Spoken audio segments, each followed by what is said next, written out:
Hi, my name is Eleanor, and you're listening to Best of Belfast.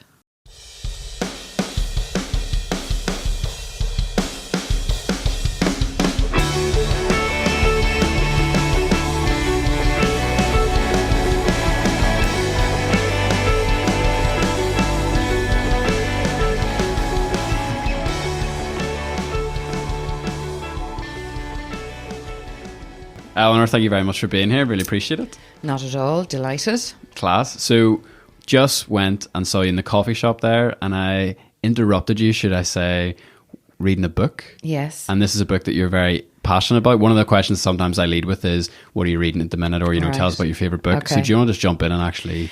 Okay, the book I am currently reading is by a woman called Naomi Klein, and it's called This Changes Everything. And it's really the most comprehensive, straight up book that I've read on climate change and the protection of this planet. So anybody who's interested, and we all have a responsibility to be interested, should get a copy of this book. Wow. So there's obviously a lot of different voices, lots of noise in this space because it's a really, really important space. What is it about this book that you're loving? You mean you're about a third of the way through. What is it that's really kind of grabbed you so far? First of all, by the way, it's a really heavy book. Okay. And I generally fly through books, so this is one you need to make notes with. It's interesting, it's truthful, it's balanced, and it gives you the backstory that what's going on in the oil industry, the backstory about... Ironically, the people who were funding most of what's happening to do with climate change come from the oil industry, and you can feel their controlling arms around it. But yeah, it's definitely something. It's my passion. I feel that we actually, I think, are in a crisis that, as human beings on the planet, we haven't experienced since the end of the world wars. And if you look at what happened in Britain at the end of the Second World War, what came out of it was the beginning of social housing, and what came out of it was the NHS. So that meant there were good leaders and people who took responsibility. And we are crying out for leadership right now when it comes to climate change. And the sad thing about the way the world is today, I describe it as the bullies are in charge. We've got Donald Trump in the US, who's a bully. We have the Conservative Party, who have been bullying us all along. Boris Johnson, who somebody said to me recently, what do you think he's doing in number 10? And for anybody who's watched Love Actually, when Hugh Grant bounced up and down the stairs singing, I reckon Boris is bouncing around the beds because he hasn't got much else to contribute. So that would be my view on what's going on there. But on a serious note, the whole climate issue, I mean, you and I touched on this earlier. If we think about who we are as human beings, we're still cavemen underneath. I mean, technology is there, but as human beings, the things that we enjoy and the things that interest us haven't changed that much.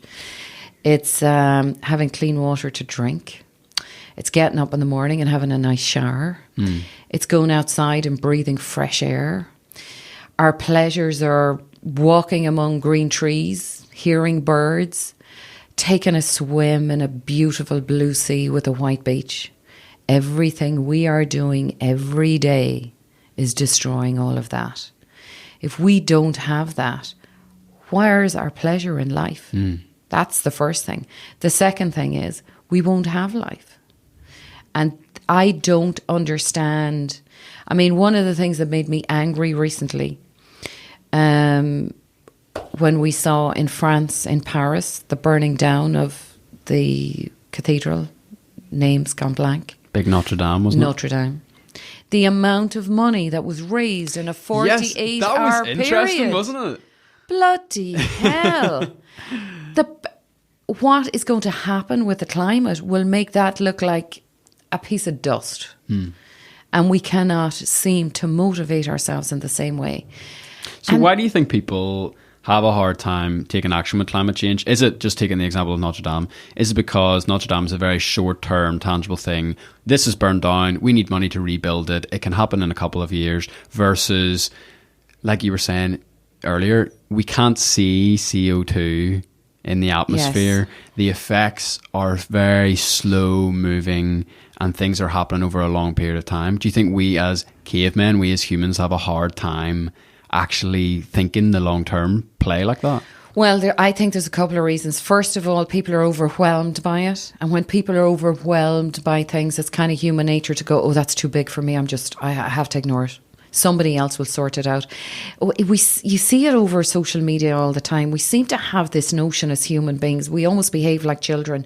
It's somebody else's job to fix it. Is that true, isn't it? It's so someone else's job. Yeah. Why did we decide it's someone else's job? I mean, I describe when people always, from a young age, when people ask me, what's it like being the CEO of a business? And my answer always is, I am responsible for everything that goes wrong. Because one of the things about leadership is responsibility. And with great responsibility comes you have to be the leader, the person in charge. I mean, you can have a super team around you, and when everything's going well, everybody's all on a high. And when problems come, you see these little faces turn around to you like children, and they look to you for leadership. And that's fine. That's what a leader does. Mm-hmm. But I think we need to understand as human beings, there isn't a day out there that's going to fix anything. And there's no point in us talking about, well, the Americans aren't doing it, so we won't do it. Yeah. Or the Chinese aren't doing it, so we won't do it. We don't have a choice. We all live in one world. And actually, the irony of the divided world that we're looking at right now, where we have Donald Trump and his wall. I mean, if somebody told you about it, Donald Trump and his wall, it sounds like a cartoon character from The Simpsons.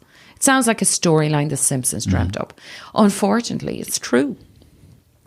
We can't say, well, they're not doing it, so I'm not doing it. I mean, there's something about behaving like little children. Yeah. So do you think the kind of loss of leadership that's happening in every industry and even on a personal level is because we are starting to lose a sense of personal responsibility? I'm even thinking about my own life. I'm thinking about walking around Belfast, coming out of my house in the morning and seeing loads of litter all over the place. And there is that mentality where, oh, well, sure, the council will clean it up. Or, you know, maybe something's spray painted on the side of a house instead of maybe before where people would have gone out and painted it themselves. Say, oh, well, that's a council's job. You know, do you think that we are losing a sense of kind of that personal drive? The other thing, we're back to talking about what makes us happy. It's relationships, it's family, and it's community. We've lost a sense of community. I'm sure you know people who will tell you they live in an apartment block or they live in a bunch of townhouses and they don't know the people who live right and left of them. Yeah. And actually, I heard something yesterday which I found quite shocking. There was a senior doctor in the US and he was asked, what is the most critical illness in the US today? Now, I expected cancer, heart disease. He said human loneliness. That is shocking. That's crazy. Human loneliness. Because as human beings, again, back to cavemen, the way we survived was we needed each other. I actually think, I always say the difference between men and women is that men think, I describe it like this. If there was a notification up in, let's say, a bank for a new position, and there were 10 skills listed, a guy will walk up to that and go, oh, jeepers, I'm going for that job. I have 3 of these. A female will walk up to it and go, I can't go for that job. I only have 7. Oh, wow. Now, this is not, I need to be very clear about this. I'm not criticising males and females. Yeah. I am saying these are distinct differences between us. So look back, let's go back to the cave again. I think we need to look back so much because, as Churchill said, the only way we learn about the future is to look back on history. And when we were in the cave, men went out to hunt, which is a relatively solitary thing to do, because if you want to trap an animal, well, you can't make any noise, you can't be talking. Yeah. The kids can't come with you. No, so it has to be solitary. And you might walk out with 4 or 5 men, but you all have to be quiet and you have to be thoughtful and you can only concentrate on one task at a time. Isn't that interesting? That is interesting, yeah. So what was the female doing? The female was back in the cave. They had children. They had to feed them. So they forage for berries, they put on pots, they cook things. So one female looked after kids, another one cooked the food, because it was such a difficult task. They had to do it together. Yeah. And the only way I can persuade you to look after my children or help me cook is I have to have the ability to form attachments with you, and you have to like me and I have to like you. And you say, I'll help Eleanor. Eleanor's nice. And that means we talk. And this is why women are such better talkers than men. This is my view on sort of looking with a bird's eye view on human beings. So now let's roll forward to today. Where have we moved away from what it was that mattered to us at the beginning of life? And the reason people behaved, females behave like that and men behave like that, because that was day-to-day survival. Yeah. If we want to eat now, we go to Tesco. I don't need, if I want to mind my children, feed my children, do my washing at the same time, I press a button and put the washing machine on. You know, I hear people talk about housework. I mean, I remember my mother when I was a kid, we didn't have dishwashers and stuff, and there was 7 of us. And my mother was very good at saying things after dinner, after 7, she'd say, Eleanor, you wouldn't throw the dishes in the sink. Our other one was run around the house with the Hoover. Yeah. Life has become so much easier and convenient. Now back to climate change. Is that what's wrong? We're too damn cozy. And you're right. If we could smell CO2, if we could see CO2, we would have a different view. Now let's roll back for anyone who doesn't know where our problem with CO2 has come from. The beginning of the Industrial Revolution, which is only a little over 100 years. That is when we first started burning fossil fuels, as in coal. So we started with coal and then we started with the factories. But the really bad news about CO2 is the biggest damage that has been done to our environment has happened in the last 10 years. Really? Not in the last 100 years. Wow. So if we are actually producing CO2 at a rate over the last 10 years that is so far beyond what happened in the previous 90 years, we have got to call a halt now. And there are 2 things we have to do. We have to immediately stop producing it, but we also have to remove it from the environment. That's true. So how do we remove it? Trees remove it. We would have to build, or we would have to plant trees in an area as big as Australia to only remove 1/10 of the CO2 that's currently in the environment. Oh, my word.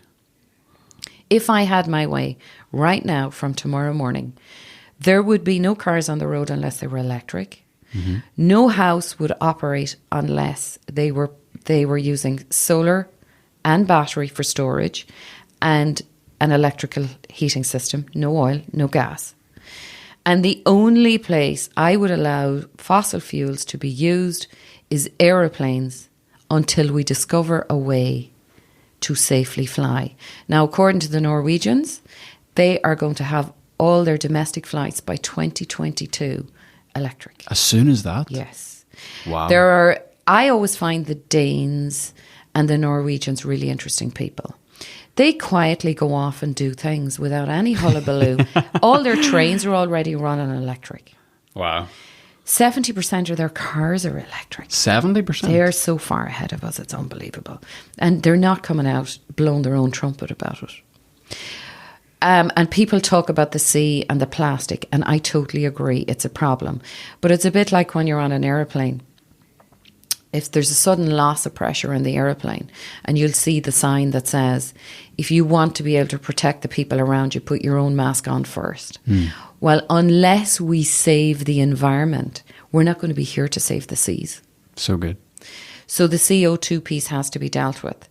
Now, I have, at this point in my life, decided this is my last business. For me, this is business number 4. My previous business was Budget Energy, which is still alive and well. The first independent electricity company in Northern Ireland, which I started in 2011. Prior to that, I had a business called Phonecard Warehouse. And what we did in Phonecard Warehouse was we had the top-up codes for mobile phones. This always makes me feel like a dinosaur. I was there at the beginning of the mobile phone. And prior to that, I had a vending business called Pembroke Distributors, which I sold in 2001. So a little bit about change. My expression that I have coined a long time ago is accept change as your new normal and you'll never fear it again. And it's a very powerful thing to say to yourself all the time, because we're talking about people adjusting to change. Human beings are crap at it. And it's really interesting because the only thing we can be sure about in life is constant change. That's true. It is a fact. And the other thing is to always be optimistic. I got a call, it was about 8 or 9 months ago, from the tax office to say that I owed them an additional 48,000 in tax. Personal. Great.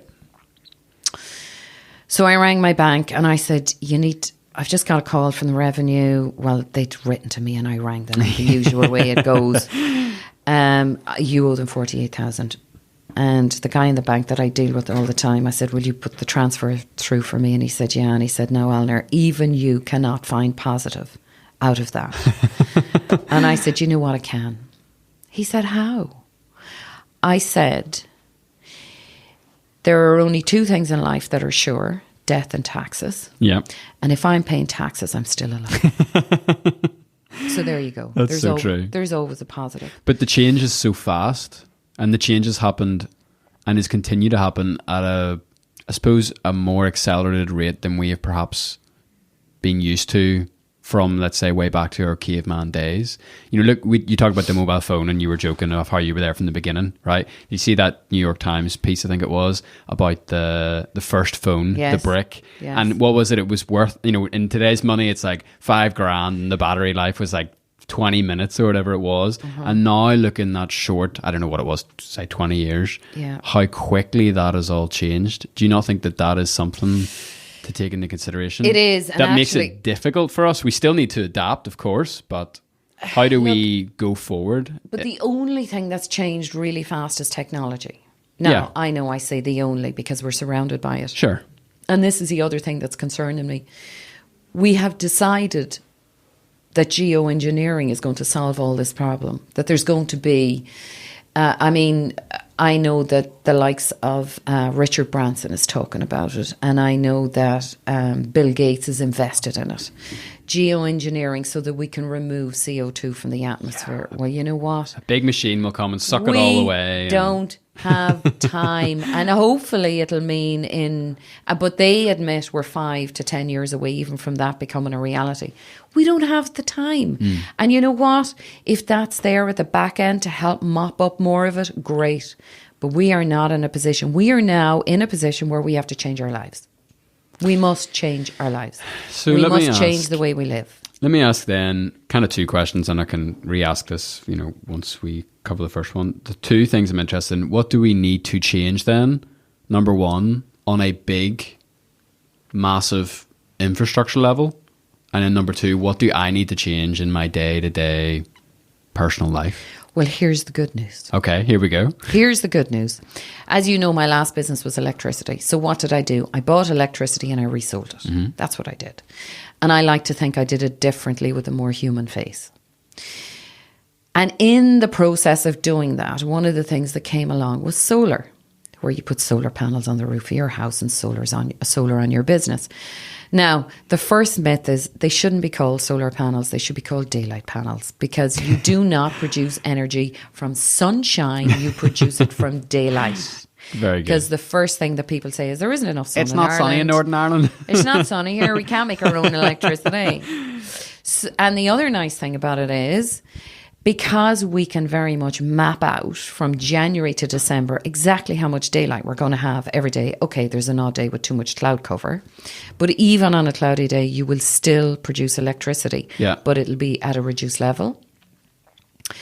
Solar is actually around since the mid-70s. And the good news about solar is it has improved in efficiency by 110%, and it has reduced in cost by 60%. Oh, wow. So I currently, with my new business, Next Gen Power, I currently have an offering for domestic in Northern Ireland of just around £9,000. I can put in solar panels on your roof and I can put in a battery. Nice. Now, this is the game changer. That's the key. Since the invention of electricity, The reason electricity has been such a different commodity to manage is because we couldn't store it. We can now store it. Not only can we store it, we can store it in a battery unit, by the way, is about the size of a microwave and half the depth. Wow. That's a domestic battery. It's a 5.6 kilowatt battery. So I can put that battery in your attic, your solar panels on your roof. And what I am very close to also doing is, because remember, oil and gas for heating your home is also a problem. And within the next 2 months, I have the finished product. So you currently have, let's say you have oil to heat your house. So actually, all the oil does is the oil very quickly brings your water up to temperature. That's the whole point of it. And after that, hot water runs through your radiators. That's how it works. So all I had to do was figure out a way to replace that oil or gas boiler. And this technology is around a long time. That's the nice thing about it. So you will now get a hot water boiler controlled by geothermal. And all that means is that we will maintain that boiler at about between 40 and 50 degrees. So that when you turn on your heating, we only have to bring it up in temperature by a small amount of degrees, because the faster you heat something, the more energy it's going to use. So we reckon 3 or 4 kilowatts of electricity, which isn't a lot, will bring you up to temperature. I now have the solution for a completely electric house. Wow. You don't have to throw out your central heating. You can keep your oil or gas boiler if you like, because absolutely October, November, December, you're going to have reduced daylight. Yeah. That is a fact. But how the system works is the solar panels will produce electricity. If you're out of the house, which a lot of people are from 8 in the morning till 5, if you're not using it, it will store it in the battery.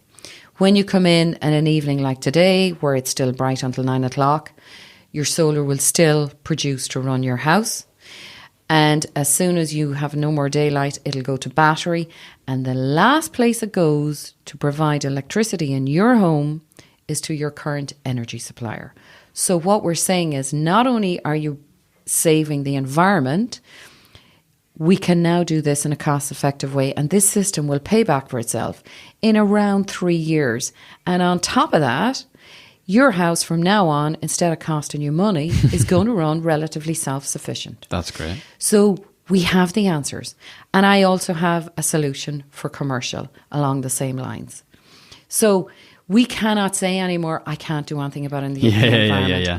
It's there. It's real. It exists. That's interesting, because I think a lot of the consumer pushback, even for me, whenever it comes to, electrically heating my house, I always think, oh, I have to get these crappy little electric heaters that you plug into the wall and all this sort of stuff, instead of actually, well, this is just going to plug right into the system I already have. Well, the difference is what you're talking about is we all remember them in our sort of days when we were living in flats and stuff, and we had those horrible storage heaters which suck the air out of the room, and you wake up in the morning feeling like you've a hangover, you're so dry. Yeah.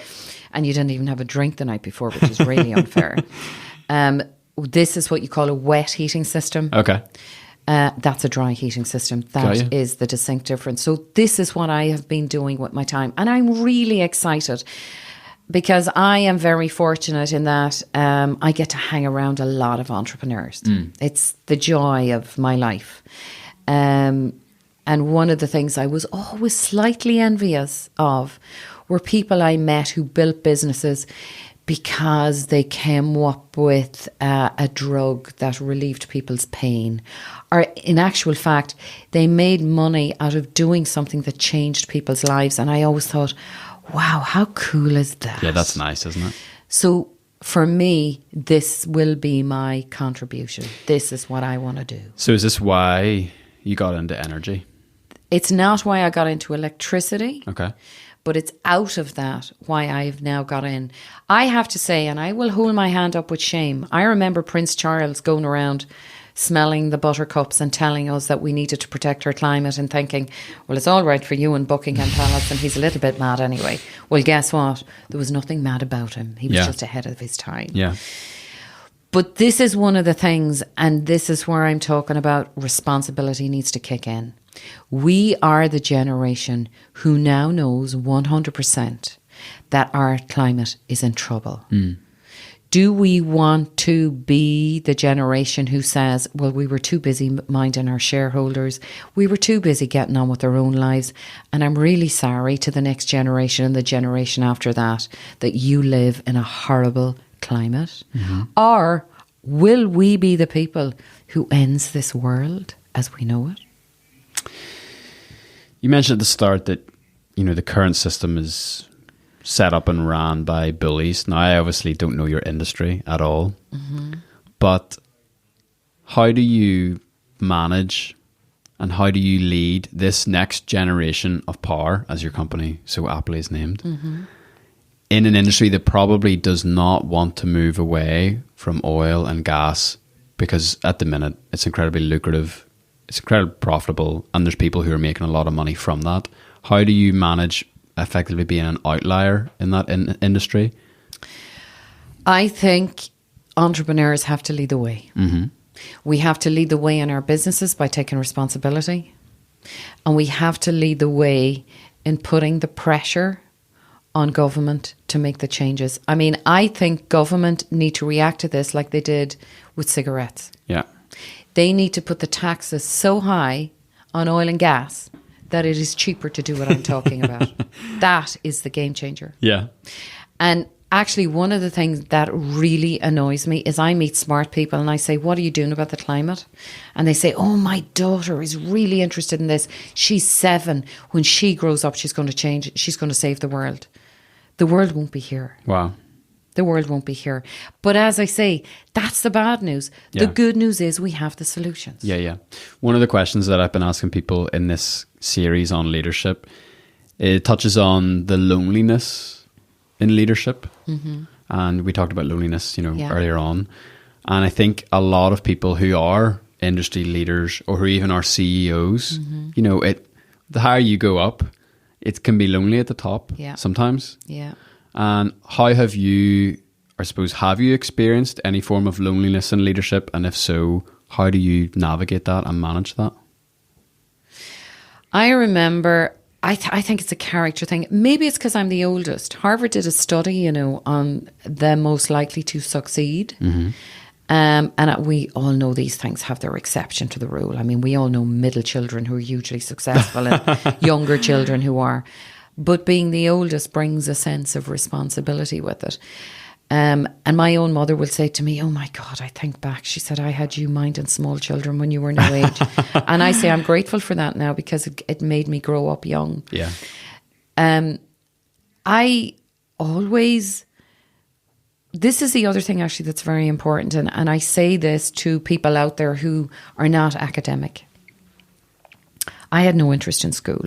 All I wanted to do was make money. And you say, where did that come from? Well, I remember being 15 years old and saying to my mother, by the way, we were interested in fashion a lot later, and saying, Mum, do I always have to wear, Tesco jeans or whatever bloody jeans she was buying at the time? I want Levi's. That was a cool thing. Oh, yeah. And she said, Eleanor, I've got 5 kids. You're going to have to figure out a way to buy your own Levi's. And I went and got myself a part-time job and started from there. And I can still remember the joy of the little brown envelope with my first pay. And it was in cash. And the way I was able to go out and buy. Now, the other thing that I have learned in my life is I am not materialistic. I think what money does for me is it gives me freedom. And freedom is a wonderful thing. It gives you freedom to make choices. I always say to parents, make sure your daughters are financially stable so they never compromise on the decisions they make with regard to relationships or people they marry. So the first thing it does is that. The second thing it does is if you have people around you that you care about and you need to help them, you have the wherewithal to do it. And the third thing that money does is, for me, money buys you experience. I don't care about things. Now, I'm not saying I didn't go through a phase of designer handbags and jewellery and whatever. Sure. But a long, long time ago for a short period of time. But things don't actually motivate me. Experiences motivate me. And then somebody will say to me cynically, well, Why do you always build businesses that turn millions? That's just part of the competition. Yeah. And that's the other thing that's important. The only person I have ever competed with is myself. And never, ever be envious of what other people do, because it's an awful burden to carry around. And when you make mistakes, learn from them, but move on. Don't carry them around. You're talking about loneliness. Yes, you get... lonely, you can feel alone, but I would not describe that as being lonely. But for all of the times that you think like that, anyway, nobody'd ever have given me a job that allowed me to do what I wanted to do. So I always knew I had to do for myself. I never knew what that was. And the expression that people use with, you know, people at school or people at college, and a parent turns around and says, well, what do you want to do with your life? You know what? It is such an awful question to ask people. I will tell you at this stage in my life, if you were to ask me that question now, I still don't know. Yeah. And you know what? Life's a journey and an adventure, not a destination. So if you were to come down on it, would you say you're born a leader or you become a leader? I think you're born. Yeah. I think you're born. Now, I'm not saying that maybe people can't be... I know very skilled people, but they don't have... They just don't have that. I don't know if it's courage. A lot of it is insanity. I always say entrepreneurship is the last safe haven for insanity. That's so good. The last safe haven. Most people I know who are incredibly successful are decent, open, straight, and absolutely mad. How did all this lead you into Dragon's Den? Dragon's Den is an interesting one. You can only be asked to go on Dragon's Den. Oh, very good. So I was in Germany on an entrepreneur trip, and Bobby Kerr, do you know who Bobby Kerr is? Bobby Kerr of News Talk. He does the business show on a Saturday morning. Really interesting guy. He also owned the Insomnia coffee chain, which he recently sold off. Bobby was on Dragon's Den, and I was in Germany, and Bobby said to me, I have something for you. And I said, what? He said, I'm going to propose you for Dragon's Den. I said, no, I'm not doing that. I'm not. No way. I don't want to go on TV. No. I don't want to do that. So he said, look, do me a favor. Would you please just meet Larry Bass, who is the Shinawil as a production company. So I met Larry in Dublin, and we started talking. And it turned out that Larry was born on the very same day and the very same year and the very same month as I was. And during the conversation, like all people who do that for a living, he said, please, Eleanor, I think you should come and do Dragon's Den. And I said, let me think about it. And I said, you know what, I will. And if you'd ask me why, it's not that I was nervous about TV or any of those things. You hear these scare stories that if you go and do something like this, you put yourself in the public media, and, you know, I can still be known to be caught in a bar stool at 2 a.m. Sure. With too many gin and tonics in me, and I hope to God it never changes. My mother said to me, Eleanor, you're going on TV now, you're going to have to change the way you live. You can't be out at 2 a.m. and people will see you. And I said, yes I can, I'll have to drink under a burqa. But I went and did it, and I can honestly say I did Dragon's Den for 2 years. The only reason I don't do it anymore is RTE have finished it. And I never, ever got anything but positive from it. That's nice. So, yeah, I enjoyed it. It was good fun. It's actually incredibly long. The whole series, it's 8 series, were recorded over 2 weeks, and we only got Sundays off. Because I was going to ask you, what is the time commitments involved in something like that? 2 full weeks. For a whole season? For 8 shows. So it's obviously super intense, but that's actually much less than I thought it would be. Well, actually, the UK one is 6 weeks apparently. Whoa. Yeah. So we start at there's some funny stories out of it. We're picked up early in the morning from the hotel they put us up in about 6 o'clock. So that would mean I'd get up in the morning, throw on a pair of jeans and a t-shirt, wet hair, no makeup, out of the hotel. You go into hair and makeup, get dressed. Do all day. It's a bit like interviewing all day. Like on the first season, we would have actually done 57 or 58 pitches, but only 2/3 of that is used. But you don't know which ones are going to be kept. Yeah. And people used to say to me, what's coming up in the show tonight? And say, I don't know, because everything's edited and cut, so you don't know which they PG jumble is it all going to come together, out. I'm sure. Yeah. So one of the really funny ones was I was sitting one day, and I mean, you can't get up and walk away because you're on TV. And a pitch could take anything from 10 minutes to an hour. Wow. Depending on how interested we all are. Yeah. Obviously, it gets edited down to 5 or 6 minutes. And I was sitting in a chair, and there were these two guys in front of me. And they were talking about some gaming that they were doing. And the gaming piece that they were doing was around you being in Germany and me being in Japan, and we're competing with each other. And they were talking about all the followers they have and all the whatever, and I'm getting frustrated at this stage. So it was my turn to ask a question, and I just said, show me the money. Yeah. Because not once did they mention money. So, of course, RTE ran that all week as the opener to Dragon's Den.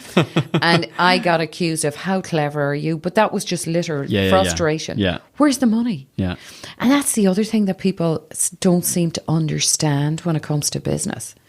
Money isn't everything, but it is in business. Mm. And success is paper thin. It's called a balance sheet. Mm. Because if the numbers don't stack up and it's not making sense financially, you have no power to move forward. Yeah. And if you stick to those basic plans and you make a plan, you must have a plan. If you don't have a plan when you start a business about where you want to go, well, there isn't a hope in hell of reaching the destination. And the one thing I can tell you about every business that I've been in, I started out with a notion about what the journey was going to look like. So far, so good. Every one of them has not just succeeded, but have excelled above my expectations. But not one of the journeys were exactly as I imagined it to be. Mm-hmm. And this is why I meet people who say, how's your business going now? Well, you know, we're turning over more than I anticipated, but it's going different than I expected. That's okay. Yeah. Go with it. Yeah. Go with it. Sometimes people are too rigid for business. I'll tell you another one, and someday someone's going to pick me up on it and say it's against the law. When I'm interviewing people, if I'm interviewing for a job that's around sales or around imagination or, you know, anything where you have to think and be different within a business, and I'm down to 2 candidates. Now, obviously it doesn't apply if I'm looking for an accountant because they have to be rather rigid. Yeah. By the way, accountants and bankers make terrible business people. It's a fact. And the only thing an accountant will tell you is what happened in the past. And they will then tell you the past is going to predict the future. That's my piece on bankers and accountants. They're necessary, but that's who they are. So if I'm down to 2 last people and I can't make up my mind, the question I will ask is, do you like to shop in TK Maxx? And if somebody immediately sets up and goes, oh, I can't bear TK Maxx. And I say, why can't you bear it? Oh, it's disorganized and you don't know where anything is. You're not going to work well with me. Because there is nothing messier and more disrupted than a startup. Yeah. So the person who says, I love TK Maxx, because it means they have imagination. It also means they love a bargain, so they'll be careful with your money. I mean, I adore TK Maxx. I love rooting through TK Maxx and finding stuff. Friends I have who are very rigid say, I can't bear that place, I get a headache.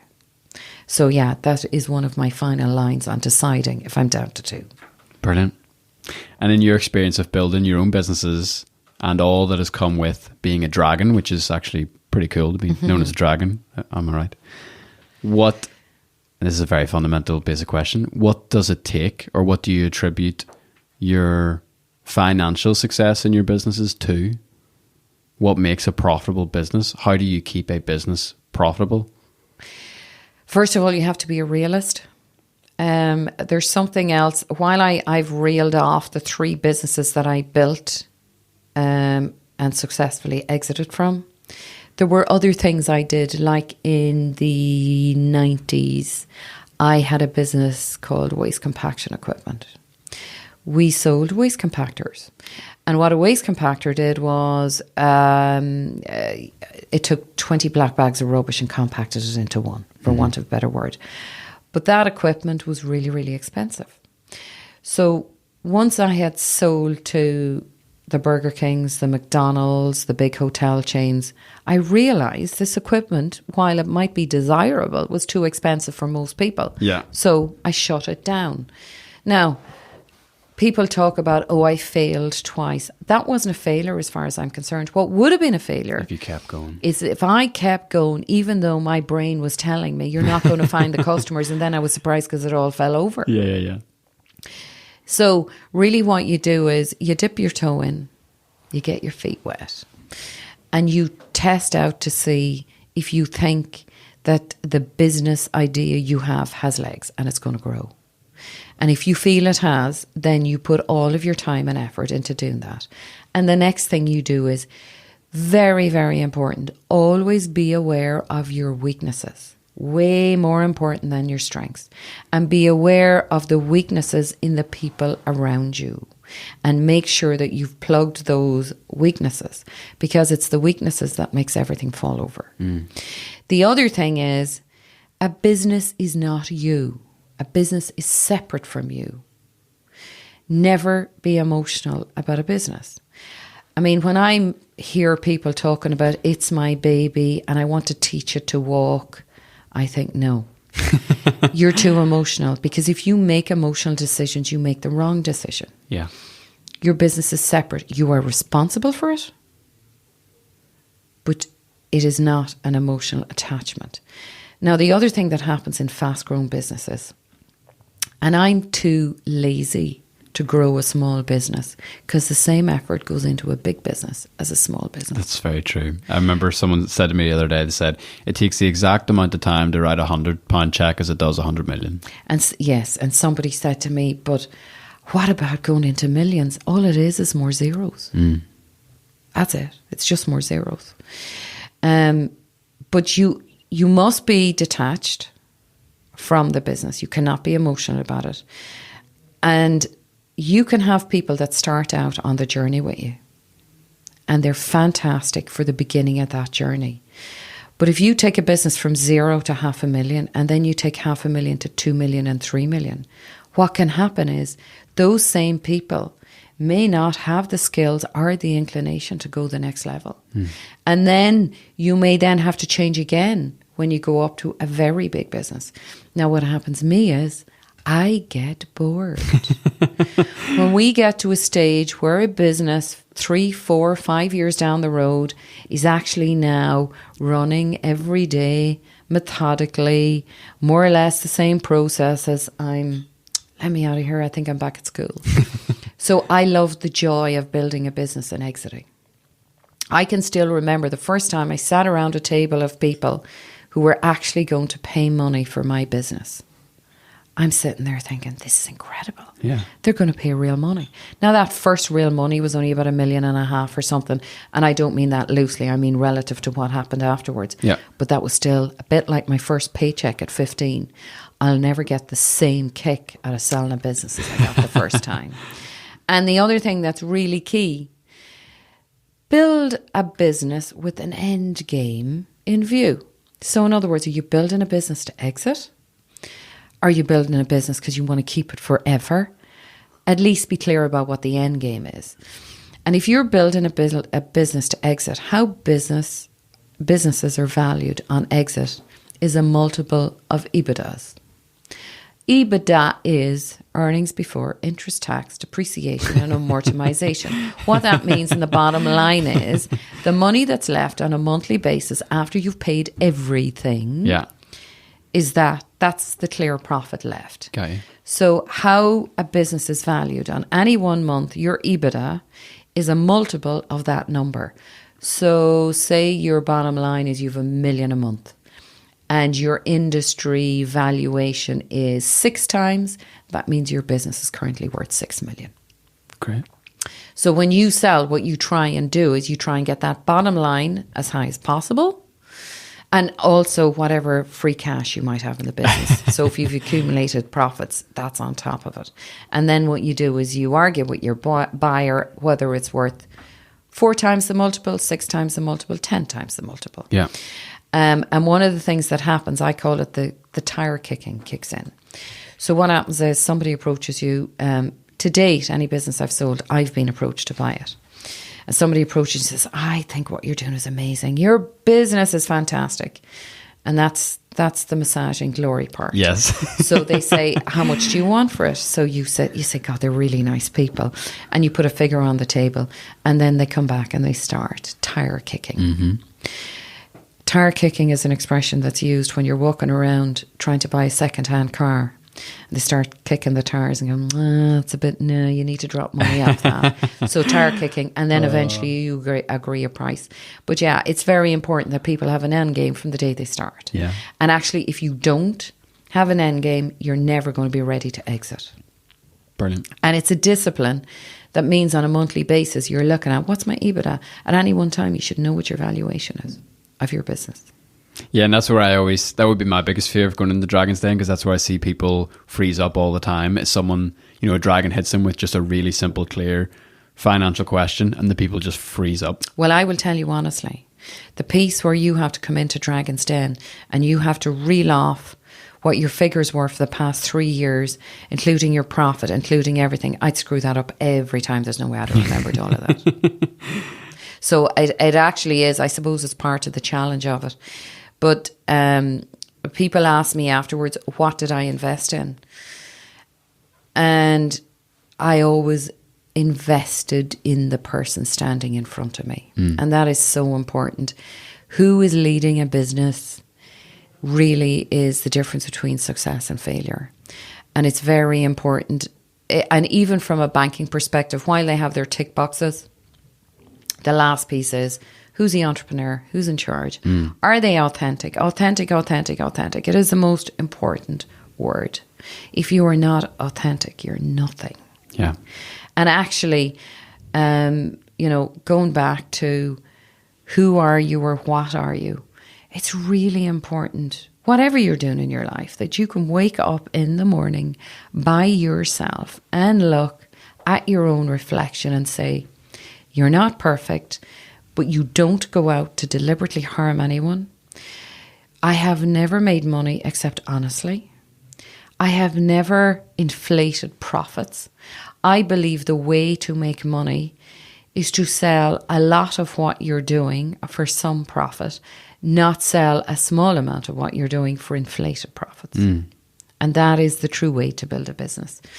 And those things matter to me because I need to know that for me, for nobody else, I need to know that I'm living the best life I can live.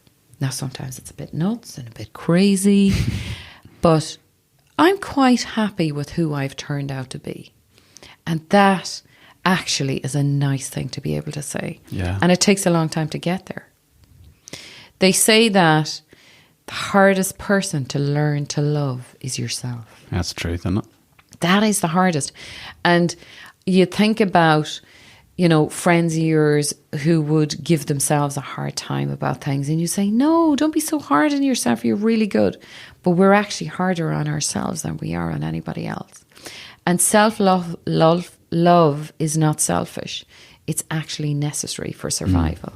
Even Buddha said, you were put on this earth. You got the gift of life. It is your responsibility to live your best life for you. So good. There's always 3 stock questions I ask every single guest. And that's how we start to kind of land the plane. The first one, I usually love asking Northern Irish people this because it can rub us up the wrong way. And that is, what has been the most successful moment of your life? Or tell us about a time where you felt really successful.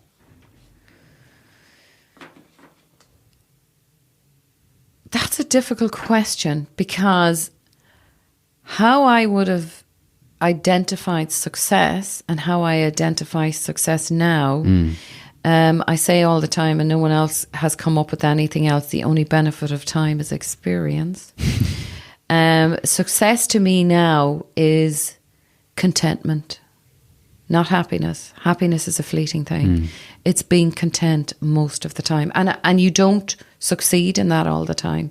It's really important to look after your mental health. Really, really important. Success.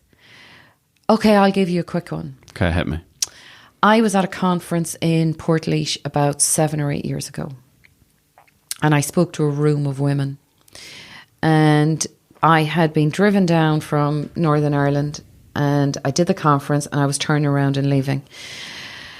And during the tea break, a lot of these women came up, and there are women's groups all over the country. Now there's going to be people screaming, "Oh my God, she's sexist." I'm not. I'm just speaking the truth. There were women who had taken time out when they were on maternity leave or whatever, and they were taking jars and sticking shells on them, and they were joining these organisations and saying they were building a business. And I had been listening to them during the tea break, and the first thing I stood up and said is, I need to tell you ladies in this room, there is nothing wrong with a hobby, but for God's sake, stop thinking it's a business. And it's so true. And lots of people confuse a hobby and a business. They're two distinct things. And it's okay as long as you know the difference. So anyway, I'd spoken for about an hour. Actually, it was really funny because there was a girl there from RTE whose name escapes me, who was doing Compare. And she was supposed to give me a stopwatch after 40 minutes. And the next thing, at the back of the room, I saw someone frantically waving. And I said, are you okay? And they said, and he was really embarrassed and said, you're gone way over time. And she turned and went to him, oh my God, Eleanor, I was so interested listening to you. I forgot to stopwatch you. So anyway, the thing finished and I came off stage and I was swamped by women walking down along. And I needed to get out because I had a car. I needed to be back in Belfast. And this female was standing off to the edge, and I could she was trying to approach me and not approach me, and there were tears running down her face, and she kind of stopped me in my tracks. So I caught her by the arm and I walked her to the back of the room, and I said, look, I have 10 minutes. What is it? What's the matter? So she went on to tell me that she had been made redundant the week before. Her husband was she was from Wicklow. Her husband had been a sheep farmer, or was a sheep farmer. And she'd been made redundant. She worked in PR or something, I can't remember. And she came home and told him and expected support. And he said, who's going to pay the mortgage? Your salary, pay the mortgage. And this girl was devastated, and her friends had dragged her along. And I said, why are you devastated? She says, I'm useless. I don't know what to do with the rest of my life. And I said, okay, I've got 5 minutes. What is it you do? She said, we have sheep. I said, okay. Have you sheep to sell? She said, yeah, of course we've sheep to sell. We always have sheep to sell. I said, who are the best people to sell sheep to? And she said, well, if we sell them directly to the factory, we get the least amount of money. If we sell them to butchers, we get more money. I said, okay, do you know 3 places that you can sell wholesale and 3 butchers you can sell retail? And she said, yes, of course I do. I said, okay, you can sell sheep today. I said, I'm getting back in the car. There is my phone number. It's going to take me roughly 4 hours to get back to Belfast. Before I'm back in Belfast, you need to ring me and tell me you've sold a sheep. Now, I left there and hoped that I might have at least said, I'll twig her. Hopefully drag her out of that place she was in. Within 2 hours, she was on the phone and told me that she had sold 3 sheep. And not only that, she had decided that the people she'd sold the sheep said, we will take one a month or whatever. Since then, that same girl now takes apples and produces cider. She makes jams. She does everything. And she puts it on Twitter all the time that it was all down to me. It wasn't all down to me. I was the catalyst who just twisted something and opened something that she already had. Yeah. But if you were to ask me what success is, that's success. Nice. That's success. Really, really nice. I need to mention, because it's really important to me, I have the incredible honour of being the first entrepreneurial ambassador for Northern Ireland. Now, what that entails is I am under Invest NI, but across the board on everything that supports business, supports startups, medium size, growth.